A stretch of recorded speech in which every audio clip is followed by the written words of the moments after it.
Hi there folks, welcome to another chill-busting video by the brilliant expat Taffy. A video titled, as you can see, Expat Taffy's Challenge Clues Revealed. Now folks, for those not aware of what's been going on, a couple of months ago, me, the brilliant expat Taffy, put a challenge to these remaining NASA nutcases. I said, tell you what, let's forget the comments, let's forget the derogatory remarks, let's forget the insults, let's forget the swearing, let's have an amicable debate, live video to live video, a live amicable debate, me this side, and you showing your face, using your voice and your real name, and responding to that challenge by the brilliant expat Taffy. And so far, folks, not one of them have had the balls or the brains to accept the challenge. And that means they're all losers. All we've had so far is, of this idiot, Brian Pop Robson, we've had, the photos are genuine and taken on the moon, you stupid idiot. All we've had of Paul the Prat is that I'm not using genuine NASA photos. All we've had of the other idiot, Screwball Screwy, is the photos are genuine and taken on the moon. And all we've had of the other one, the Wicked Witch from Down Under, Joan Evans, is this. Take it away, Joan.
Now folks, the first photo challenge I put to all these nutcases was this photo coming up here.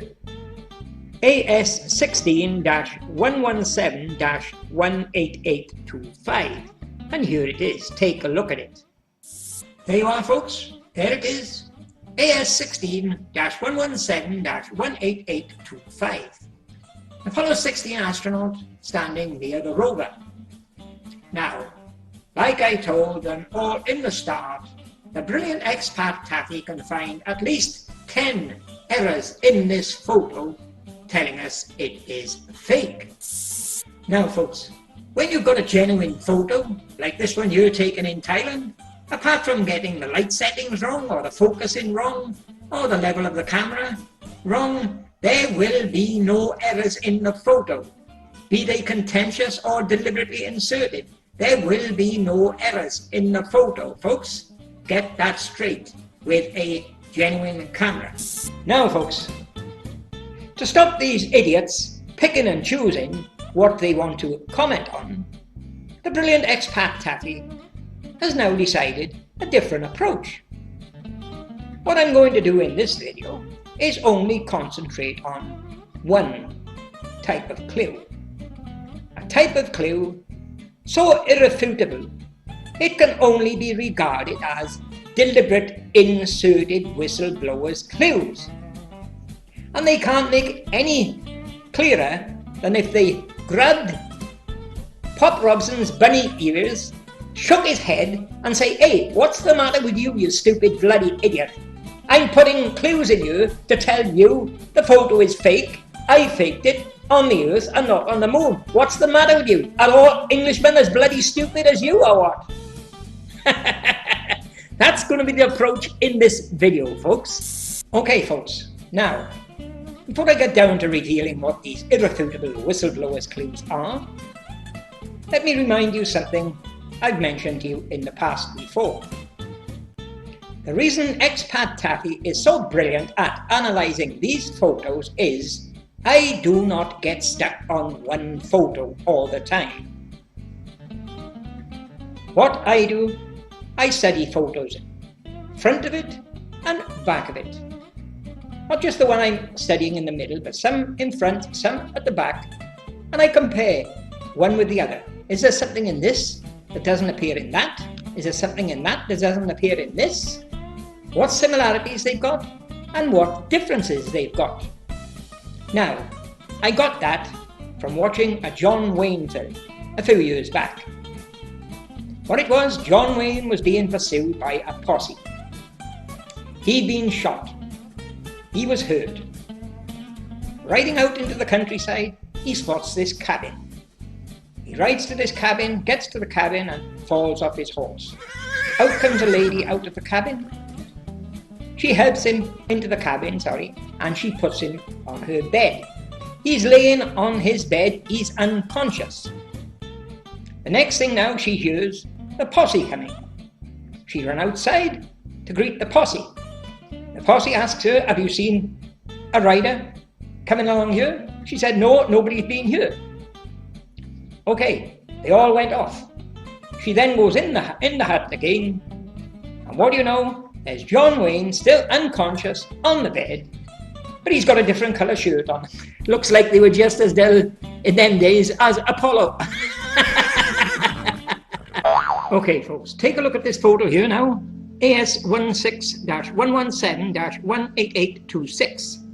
Now this is the next photo after the challenge photo. I'm showing you this because it's the same astronaut, the same whistleblower's clues, but they're even more clear. More clear for you to see. Just take a look at a crop section coming from that photo. There you are, folks. Look at this cutting here. Just look at the fingertips on these gloves. There is no rubber tips on the end of these fingers at all. They've all got flat ends. The tips have been removed. Now, look at the next photo coming up. Here you are. Here's a good example. Buzz Aldrin, training. Just look at the fingertips on his gloves here. Real big, grey, round rubber tips. And here's a closer look. There you are. Look at the fingertips on those gloves, folks. There you are, folks. As you can see, for 18826, no fingertips whatsoever on the end of these glove fingers. None at all. Which is what you can see on the other photo, 18825. Rubber fingertips missing altogether, folks. And watch for a cropped photo and brightened up here to show you. There you are, folks. On his right hand, you've got a round tip for the thumb, then you've got a flat tip, then a round tip, then a flat tip, then a round tip. And for his other hand, you've got a very strange indentation in what is supposed to be a pressurized glove at the top. And with that one, you've got a fingertip missing, a fingertip missing, and a fingertip again. Okay, folks, now let me ask you all a sensible question. What explanations can you come up with for those glove fingertips missing? Let's have a logical explanation. Now, the explanation by the twat who is always speaking through his astrobrant is some disgruntled worker for NASA was sneaking in past the armed guards into the gallery and altering the photos on the computer. So they could have erased the tips out. Well, that's not possible because if they did, there would be a gap between the glove flat part and the rod that he's holding. There is no gap. The flat part of the tip is touching the rod. So that is ruled out. Another explanation by the idiot Dirty Slack is, where I can see tips on this one here, and he showed another astronaut from another mission and said, I can see fingertips on you. To which I said, hey idiot, we're not talking about that bloody photo, we're talking about this one, you stupid nutcase. Now, another explanation is the guy taking the photo had a scissors and he snipped them off before he took the photo. Now, what do you think of that? Well, if he did, there's a danger of him cutting his mate's fingertips off, and by doing that, the pressure would immediately come from the suit, and he would be dead. So nobody cut the tips off. So what's the only logical explanation?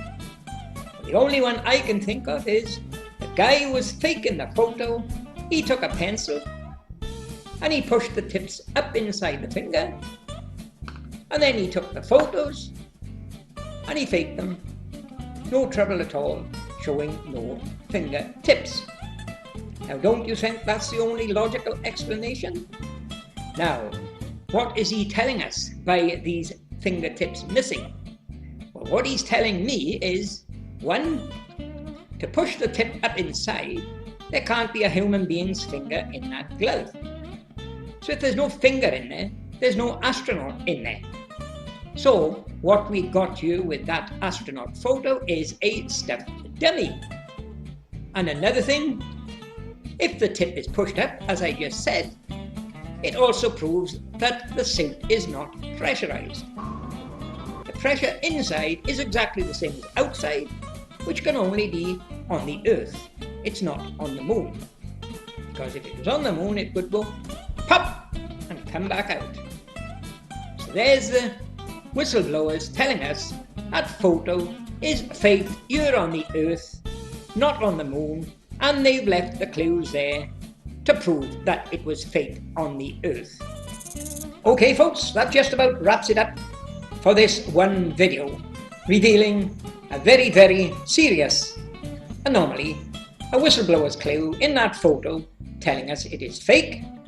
But before I go, what I think I'll do, I'll have some fun with these idiots, Brian Pop Robson, Paul the Pratt, who've changed his name to One Big Monkey, and Cornelius Krill, who's having his strings pulled by Dee Dee Brock, and the witch from down under in Australia, Joan Evans. I think I'll have some fun with them, see if I can trap them into opening their gobs and making some stupid statements, pass some stupid comments that I can copy and use them for the next video. What I'm going to say to these idiots is, that astronaut on 18825, take a look at the red band along the top of his head, top of his helmet. Who can tell me what message that red band is giving? I'm going to prove to you it's a whistleblower's clue, and I'm going to ask you, what is the message behind it? Let's see if any of you have got the brains to tell me what's the message behind that red band. No hard feelings. Oh.